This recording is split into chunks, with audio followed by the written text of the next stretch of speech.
અરવલ્લી ગિરિમાળાઓ મુદ્દે ચાલતી ચર્ચાઓ અને ઠેર ઠેર થઈ રહેલા વિરોધ વચ્ચે રાજ્ય સરકારના વન અને પર્યાવરણ મંત્રી અર્જુન મોઢવાડિયાએ સ્પષ્ટતા કરી છે. ખાસ તેમણે ગુજરાતના પરિપ્રેક્ષ્યમાં વાત કરી છે. શું વાત તેમના દ્વારા કરવામાં આવી છે અને આપણી અરવલ્લી પર્વતમાળા સુરક્ષિત છે કે કેમ, બધી જ વિગતો મેળવ્યા અહેવાલમાં. જય હિન્દ, BS9 TV ન્યૂઝ પર આપની સાથે હું છું નિધિ ગઢવી. સેવ અરવલ્લી આ શબ્દ તમે લગભગ દરરોજ તમારા સોશિયલ મીડિયામાં ક્યાંક ને ક્યાંક જોતા અને વાંચતા હશો. અરવલ્લી મુદ્દે દેશમાં હાલ ઘમાસાણ ચાલી રહ્યું છે. સુપ્રીમે આપેલી નવી વ્યાખ્યા પર્યાવરણ પ્રેમીઓના ગળે ઉતરી નથી રહી. ત્યાં આપણા કેન્દ્રીય પર્યાવરણ મંત્રી આ વ્યાખ્યાને લઈને ચોખવટ કરતી એક પત્રકાર પરિષદ યોજી હતી. જો કે આ ચોખવટ બાદ વધુ કન્ફ્યુઝન ઊભું થયું છે. પણ હવે ગુજરાતના વન અને પર્યાવરણ મંત્રી અર્જુન મોઢવાડિયાએ પણ આ મુદ્દાને લઈને સ્પષ્ટતા કરી છે. તેમણે સ્પષ્ટ શબ્દોમાં કહ્યું છે કે અરવલ્લી વિસ્તારમાં આજ સુધી ક્યારેય ખનન કે વ્યાપારી પ્રવૃત્તિઓને મંજૂરી આપવામાં નથી આવી અને ભવિષ્યમાં પણ આવી કોઈ પણ પ્રકારની મંજૂરી આપવામાં નહીં આવે. રાજ્ય સરકાર અને કેન્દ્ર સરકારની કટિબદ્ધતા અંગે વાત કરતા તેમણે વધુમાં શું કહ્યું, સાંભળીએ. અરવલ્લીની પર્વતમાળાઓ જે દેશમાં એક ગ્રીન વોલ તરીકેનું કામ કરે છે, એ પર્વતમાળાનો વિસ્તાર છે એ 4 રાજ્યોમાંથી પસાર થાય છે. એમાં ગુજરાત, રાજસ્થાન, દિલ્હી અને હરિયાણાનો સમાવેશ થાય છે. અને આ કુલ વિસ્તાર છે 1,47,000 કિલોમીટરનો છે. અને એની જાળવણી થવી અત્યંત જરૂરી છે. અને એને કારણે સુપ્રીમ કોર્ટે કમિટી નિમીને એના અહેવાલને આધારે નિર્ણય આપ્યો છે કે જે ટેકરીઓની ઊંચાઈ 100 મીટર કરતાં વધારે છે એને અરવલ્લીની પર્વતમાળાઓ તરીકે ગણના થશે. અને 2 ટેકરીઓ વચ્ચે જો 500 મીટર કરતાં વધારે વિસ્તાર હોય તો પણ એને અરવલ્લીની પર્વતમાળા તરીકે ગણના થવાની છે.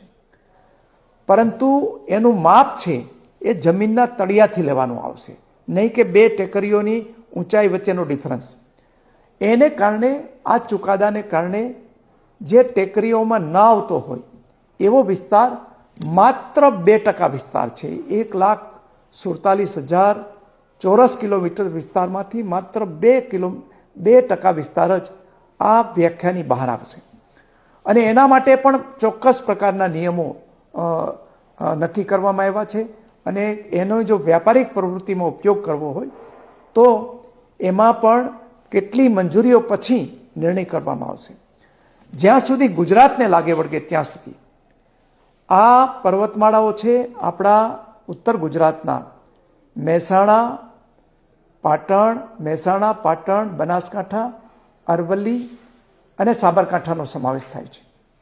અને આ જિલ્લાઓમાં આપણે ગિરિમાળા જે છે અરવલ્લીની, એમાં કોઈ પણ જગ્યાએ ખનનની કે વ્યાપારી પ્રવૃત્તિ માટેની મંજૂરી આપી નથી અને ભવિષ્યમાં આપવાના પણ નથી.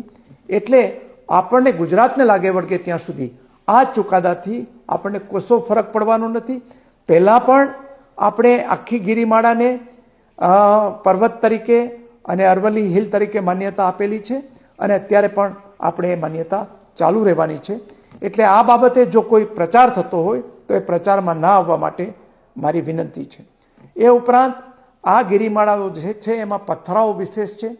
એટલે એ પથરાળ વિસ્તારની અંદર પણ માનનીય પ્રધાનમંત્રી શ્રી નરેન્દ્રભાઈના ઇનિશિયેટિવથી આપણે ત્યાં ગ્રીનિંગ ઓફ અરવલ્લીનો એક કાર્યક્રમ વન વિભાગે આપ્યો છે.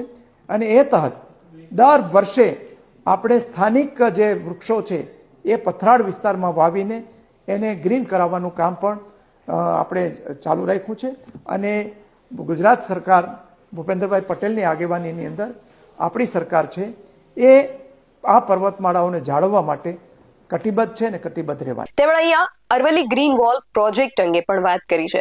સાબરકાંઠા, અરવલ્લી, બનાસકાંઠા, મહેસાણા, મહીસાગર, દાહોદ અને પંચમહાલ જિલ્લાના કુલ 3,25,511 હેક્ટર વન વિસ્તારમાં ગ્રીન કવર વધારવા માટે વર્ષ 2025-26 દરમિયાન 4,426 હેક્ટરમાં 86.84 લાખ સ્થાનિક પ્રજાતિના વૃક્ષો જે છે એનું વાવેતર કરવામાં આવ્યું છે. અને સાથે જ 150 હેક્ટર વિસ્તારમાંથી ગાંડા બાવળ અને લેન્ટાના જેવી આક્રમક વનસ્પતિઓને પણ દૂર કરવામાં આવી છે. અને તેમણે એ પણ કહ્યું છે કે આગામી વર્ષ 2026-27માં પણ 4890 હેક્ટરમાં વૃક્ષારોપણ અને સંરક્ષણની કામગીરી હાથ ધરવામાં આવશે.